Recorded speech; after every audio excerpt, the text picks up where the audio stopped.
Señor presidente, muchas gracias por su tiempo. Comenzamos directamente con la primera pregunta. Ha tenido un camino inédito a esta presidencia con muchos obstáculos y siguen estando estos obstáculos, entre otras cosas amenazas y también ataques contra su persona o contra el movimiento Semilla, pero también el intento de anular los resultados de las elecciones. Usted más de una vez ha hablado de un golpe de Estado también. ¿Pensaba que de verdad iba a llegar hasta este día, hasta lograr la investidura? ¿Lo pensaba? Sí, yo estaba convencido de que esto era lo que iba a pasar. O sea, sabía que íbamos a llegar a la investidura. No sabía cómo se iba a desarrollar el proceso, ni los obstáculos que íbamos a tener que soportar, pero desde el punto de vista legal hubiera requerido realmente algo que no veía yo posible para que el sistema completo quedara burlado. Y al final, efectivamente, es lo que ha pasado. El Tribunal Supremo Electoral ha hecho una defensa de los resultados electorales realmente notable. Los magistrados han tenido una conducta muy importante, muy positiva. La Corte de Constitucionalidad, aunque lo hiciera a su ritmo, al final fue generando las resoluciones que iban cerrando de manera clara y progresiva los espacios de los corruptos que estaban intentando sabotear el proceso electoral y burlar la voluntad popular. De manera que sí, yo sí pensaba que íbamos a llegar a este momento y me complace ver que pues lo hemos hecho. Hablemos un poco sobre estos grupos que acaba de mencionar que están en contra de su presidencia. ¿Cuáles son y por qué están en contra de usted en este cargo?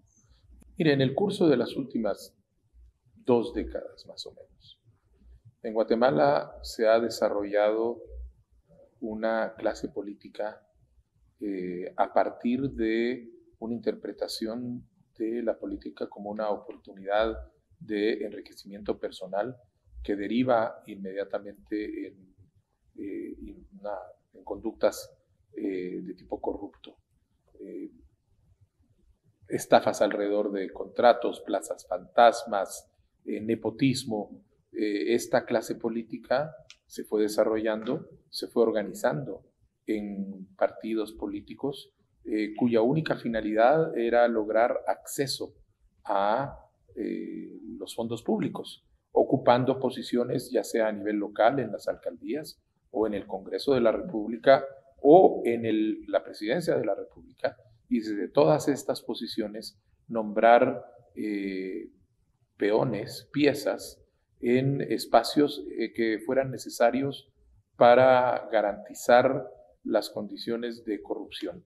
Y el sistema fue desarrollándose de un sistema que se crea para generar corrupción, que para poder generar corrupción genera impunidad y para poder mantener la impunidad genera persecución política a todas las personas que se oponen al sistema.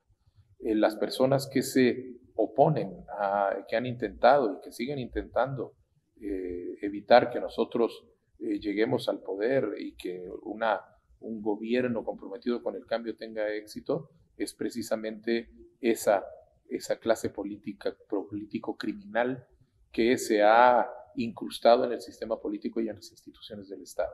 Lo que queda de ellos son los que se han dado cuenta que la victoria que nos ha otorgado el pueblo de Guatemala ha sido un mandato para un futuro sin corrupción, que implica que el fin de un modelo de negocios corrupto ha llegado.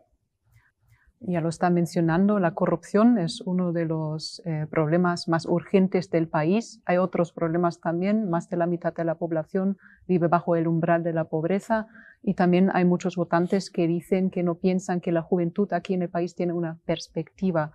¿Cómo quiere abordar estos problemas? ¿Cómo quiere eliminar estos problemas concretamente, también teniendo en cuenta un Congreso dividido? ¿Cuál es la solución? Mire, la corrupción es lo más urgente, pero lo más importante es atender las necesidades de desarrollo.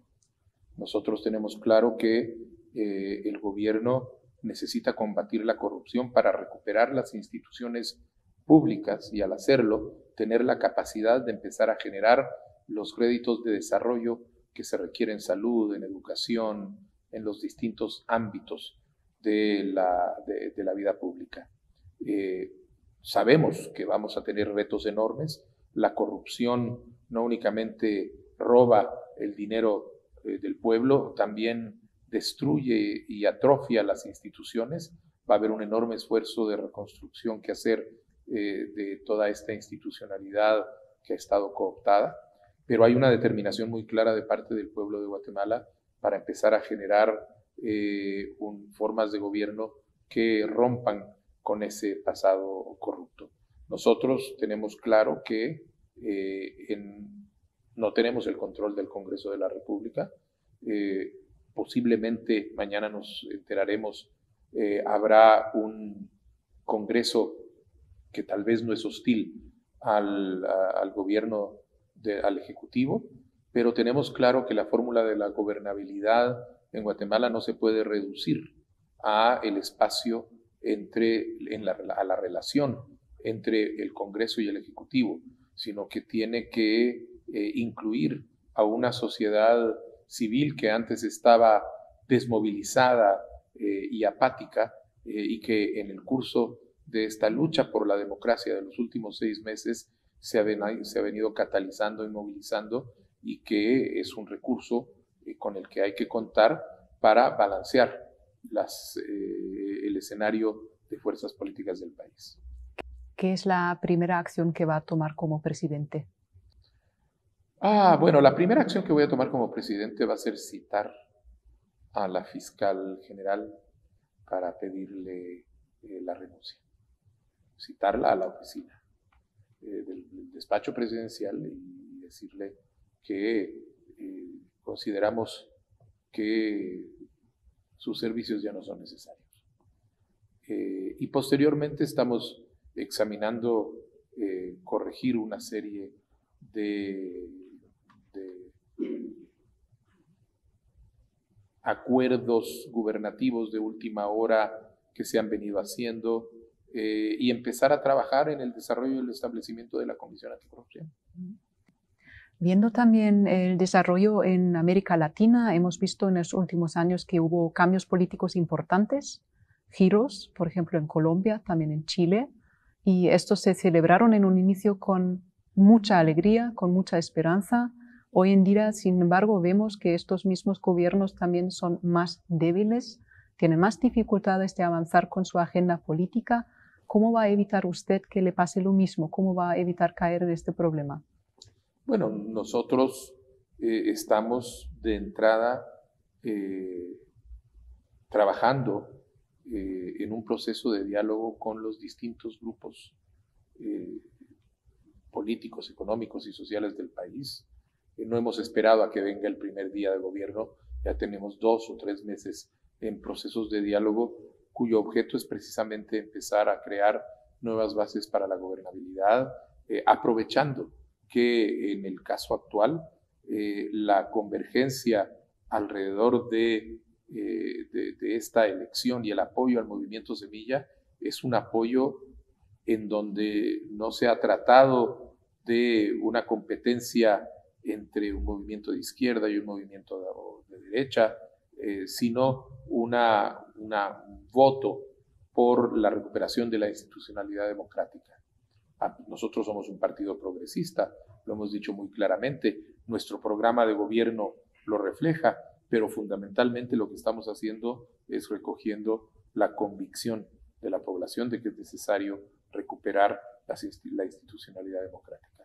Y creemos que esa es una buena base para mantener mediante el diálogo un espacio que idealmente nos permita avanzar hacia resultados concretos expresados en los niveles de vida de la población. Señor presidente, muchas gracias por su tiempo y esta entrevista.